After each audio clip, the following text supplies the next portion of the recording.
Hello friends, welcome back to this channel. दोस्तों, इस video में हम लोग बात करेंगे 3i इन्फोटेक को लेकर के। एक बहुत ही बड़ी अपडेट है, आप लोगों के साथ हम लोग आपस में डिस्कस करेंगे। लेकिन आगे बढ़ें उससे पहले आपसे रिक्वेस्ट करना चाहूँगा कि अगर आप चैनल को फर्स्ट टाइम देख रहे हैं तो सब्सक्राइब करके बेल आइकन को ज़रूर से हिट कर लीजिए। उससे आपको वीडियोज़ की नोटिफिकेशन मिल जाया करेंगी और आप सबसे पहले उसे देख पाएंगे। दूसरी रिक्वेस्ट कि अगर आप डीमेट अकाउंट या ट्रेडिंग अकाउंट ओपन कराना चाहते हैं, डिस्क्रिप्शन बॉक्स में एक आपके लिए लिंक ड्रॉप किया गया है अपस्टॉक में अकाउंट ओपन कराने के लिए। दोस्तों, 3i इन्फोटेक की अगर हम बात करें तो लास्ट के 5 दिनों से अगर आप देखें तो इसके अंदर अपर सर्किट लगा हुआ दिखाई दे रहा है। दोस्तों, इसके पीछे एक खबर है, वही हम डिस्कस करेंगे। लेकिन उसके अलावा कुछ पैरामीटर्स और अगर देखें तो NSE के प्लेटफॉर्म पे 71,06,212 टोटल वॉल्यूम ट्रेड किया गया। 8.45 यानी 4.97% लगभग 5% का अपर सर्किट लगता हुआ दिखाई दिया। इसके अलावा दोस्तों, कंपनी की मार्केट कैपिटलाइजेशन की बात करें तो देख सकते हैं 1366 करोड़ रुपए है और इसका 52 वीक लो है 2.90 का और हाई है दोस्तों 11.55 का। चलिए अब बात करते हैं अपडेट की। तो दोस्तों, अपडेट ये है कि 3i इन्फोटेक हो सकता है, हो सकता नहीं है, ऐसा नहीं है, तो ये पक्का है 27 अगस्त 2021 से, यानी आप कह सकते हैं 30 अगस्त 2021 से, क्योंकि बीच में सैटरडे संडे है, मार्केट क्लोज रहेगा इसकी वजह से। तो कह सकते हैं कि 27 अगस्त 2021 आज इसकी आखिरी डेट थी ट्रेडिंग की, यानी आज के बाद ये ट्रेडिंग नहीं होगी, बंद हो जाएगी। लेकिन क्वेश्चन उठता है कि क्या ये ट्रेडिंग हमेशा हमेशा के लिए बंद होने वाली है? तो दोस्तों, ऐसा बिल्कुल भी नहीं है, आपको बिल्कुल भी परेशान नहीं होना है। 3i इन्फोटेक लिमिटेड को स्टॉक एक्सचेंज से डिलिस्ट किया जा रहा है और इसके बाद इसको फिर से रीलिस्ट किया जाएगा। लेकिन कब किया जाएगा ये बात अभी तक कंपनी की तरफ से क्लियर नहीं बताई गई है। दोस्तों, डिलिस्टिंग और फिर रिलिस्टिंग, आप सोच रहे होंगे कि ये क्या मतलब खेल हो रहा है। मतलब रिलिस्टिंग जब करनी ही है तो डिलिस्टिंग क्यों हो रही है? रिलिस्टिंग जब कंपनी ऑलरेडी लिस्टेड है। तो दोस्तों, इसके पीछे एक कारण है। कारण ये है कि नेशनल कंपनी लॉ ट्रिब्यूनल की तरफ से ये एक स्कीम ऑफ अरेंजमेंट जारी किया गया था, SOA, राइट। तो स्कीम ऑफ अरेंजमेंट में ये बताया गया है कि कंपनी को डिलिस्ट किया जाएगा और फर्दर उसको रीलिस्ट किया जाएगा। और इस पूरे प्रोसेस के दौरान नंबर ऑफ़ शेयर्स जो है कंसोलिडेट कर दिए जाएंगे, यानी पहले जितने शेयर्स हैं उससे नंबर ऑफ़ शेयर्स कम हो जाएंगे कंपनी की, यानी 90% इक्विटी को हटा दिया जाएगा। तो दोस्तों, आप ये सोच रहे होंगे कि आपके डीमेट अकाउंट में नंबर ऑफ़ शेयर्स कम हो जाएंगे क्या? तो दोस्तों, जी हाँ, आपके जो डीमेट अकाउंट में नंबर ऑफ़ शेयर्स अगर आप 100 रखते हैं तो आपको 100 की जगह पे सिर्फ़ और सिर्फ 10 शेयर मिलेंगे, यानी 10 शेयर्स के बदले 1 शेयर आपको मिलेगा।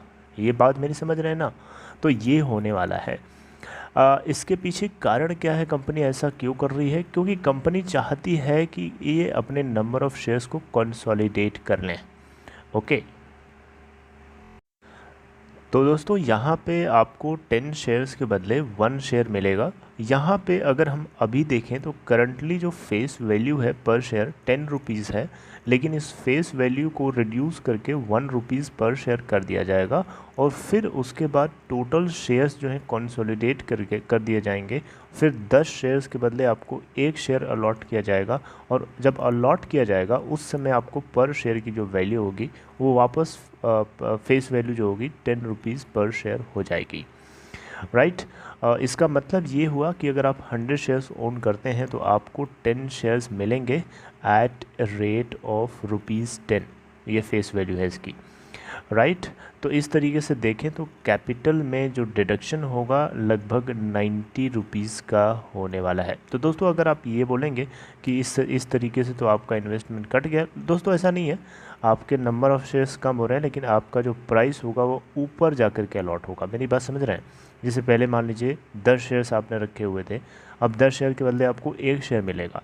लेकिन पहले 10 शेयर का आपका रेट मान लीजिए 8 रुपये था, तो अब आपको एक शेयर मिलेगा तो उसका रेट आपको ऊपर मिलेगा, 8 से बहुत ऊपर होगा, ताकि आपकी इनिशियल बाइंग वैल्यू उसके इक्विवेलेंट रहे, वो रिड्यूस ना हो, जैसे कि मर्जिंग के टाइम पे होता है ना।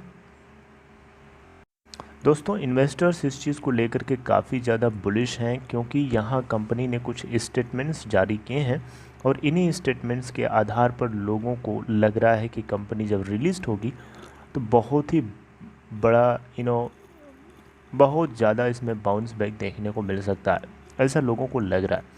देखिए कंपनी की तरफ से जो स्टेटमेंट जारी किया गया है उसमें लिखा गया है कि 2030 तक ये चाहते हैं कि 3i इन्फोटेक को डेट फ्री बनाया जा सके। हालांकि डेट फ्री ऑलरेडी बन चुकी है, आपको बताऊंगा अभी। इसके अलावा दोस्तों कंपनी के स्टेटमेंट में ये भी बताया गया है कि ये $1 बिलियन इनकम अर्न करना चाहते हैं 2030 तक, राइट।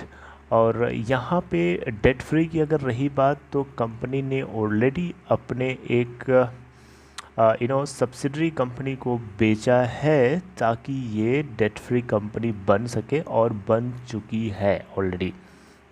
इसलिए जो इन्वेस्टर्स हैं वो स्पेकुलेट कर रहे हैं कि जब भी ये रिलीज़ होगी तो काफ़ी अच्छी वैल्यू के साथ रिलीज़ होगी, और इसमें काफ़ी बड़ा जंप हम लोगों को दिखाई देता हुआ दे सकता है, जैसा कि रुचि सोया के साथ हुआ था और आलोक इंडस्ट्री लिमिटेड के साथ भी हम लोगों को देखने को मिला था, राइट। तो यहाँ पे CFO यानी चीफ फाइनेंशियल ऑफिसर को रिसेंटली रिज़ाइन करना है। 16 सितंबर 2021 इनकी लास्ट डेट है, और इस तरीके से ये पूरा अरेंजमेंट होना है। ये स्कीम ऑफ अरेंजमेंट का रिज़ल्ट है जो कि NCLT के सुपरविज़न में ये पूरा अप्रूवल किया गया था, जिसमें स्टेक होल्डर्स के कंसेंट के अगेंस्ट नहीं जाया गया है। स्टेक होल्डर्स के साथ कंसल्टेशन में ही ये डिसीजन फैसला लिया गया है, स्कीम ऑफ अरेंजमेंट, राइट। तो इससे आपको घबराने की ज़रूरत नहीं है। अगर आप पहले से होल्ड करते हैं तो होल्ड करके बने रहिए, अब जब रिलीज होगा तब आपको पता चल जाएगा, मैं आपको बताऊंगा। So you do not have to worry at all regarding this, okay. तो 3i इन्फोटेक को लेकर के ये अपडेट आपको बहुत बहुत ज़रूरी से पता होनी चाहिए थी। आई होप कि आपको पूरी इन्फॉर्मेशन इस स्टोरी में आपको समझा पाया 3i इन्फोटेक लिमिटेड को लेकर के, 3i इन्फोटेक सॉल्यूशंस लिमिटेड को लेके। अगर आपको ये कंटेंट अच्छा लगा हो तो इस वीडियो को लाइक कर सकते हैं सिंपली, और डीमेट अकाउंट या ट्रेडिंग अकाउंट ओपन कराना है तो डिस्क्रिप्शन बॉक्स में एक आपके लिए लिंक ड्रॉप किया गया है, लिंक को सिंपल क्लिक करके चाहें तो अपस्टॉक में अकाउंट ओपन करवा सकते हैं। Okay friends, see you next time, something updating next.